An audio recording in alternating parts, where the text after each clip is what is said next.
Pyramid কি মানুষে তৈরি করেছে নাকি? মরুভূমি, সূর্যের আলো ঝলসে উঠেছে বালুরাশির ওপর দাঁড়িয়ে থাকা এক বিশাল ত্রিভুজাকৃতি প্রাচীন ভবন।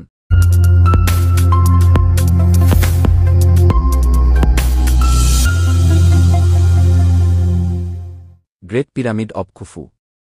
প্রায় 1.46 মিটার উঁচু এই পিরামিড 4,500 বছর ধরে মাথা তুলে দাঁড়িয়ে আছে। প্রশ্ন একটাই, মানুষ কিভাবে এটা বানাল? প্রতিটি পাথরের ওজন প্রায় 2.5 থেকে 1.5 টন পর্যন্ত। আর মোট পাথর আছে প্রায় 2-3 লাখেরও বেশি।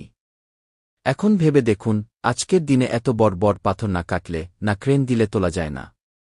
আর তখন তো কোনো ইলেকট্রিক মেশিন, লোহার কাটা, ক্রেন বা ট্রাক কিছুই ছিল না। তবুও একটি পাথরের ফাঁকেও এক টুকরো ব্লেড ঢোকানো যায় না। এত নিখুঁতভাবে বসানো। অনেকেই বলেন, হ্যাঁ, মিশরীয়রা তো ছিল খুবই উন্নত। তারা জ্যামিতি, জ্যোতির্বিজ্ঞান জানত কি, ঠিক আছে, কিন্তু প্রশ্ন হল, কিভাবে এত নিখুঁতভাবে উত্তর, দক্ষিণ, পূর্ব, পশ্চিম দিকে মুখ করা হল? গ্রেট পিরামিড এত নিখুঁতভাবে চারদিকের দিকে মুখ করে আছে যে আধুনিক কম্পাস দিয়েও এই নিখুঁততা পাওয়া কঠিন। কারণ যদি এত বড় ল্যাম্প থাকত, তার চিহ্ন কোথায়? ল্যাম্প বানাতেই তো পিরামিডের চেয়ে বেশি ইট লাগত। কেউ বলেন তারা সাউন্ড ওয়েভ ঘুদিয়ে পাথর ভাসিয়ে তুলত। পুরানো কিছু প্রাচীন চীনা বা তিব্বতীয় নথিতেও এই ধরনের কিছু রহস্যময় ধ্বনিচালিত পাথর ভাসানোর কথা বলা হয়েছে। এখান থেকেই আসে আরও একটি রহস্য।